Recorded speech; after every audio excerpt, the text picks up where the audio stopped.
negatieve aandacht voor Curaçao in Brazilië. Dat heeft allemaal te maken met een grootscheeps onderzoek van de Braziliaanse justitie naar verschillende gokplatforms.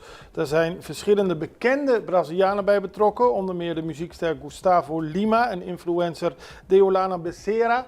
Maar voor Curaçao is het interessant dat 2 van die bedrijven die genoemd worden bij een gokschandaal waar honderden miljoenen guldens in omgaan, gevestigd zijn op Curaçao. Het gaat onder meer om het gokplatform Esportes da Sorte, dat is legaal en zijn hoofdkantoor is op Curaçao. En het bedrijf Vai de Bet, die maakt deel uit van de groep BetPix en dat is geregistreerd in Curaçao. We spraken erover met een expert op het gebied van onderzoek naar corruptie, die ook in Brazilië veel werk heeft verricht, Steven Neumann. En hij legt uit dat hiermee de associatie met Curaçao negatief is, omdat het over een enorm schandaal gaat, waar de hele dag op sociale media over gesproken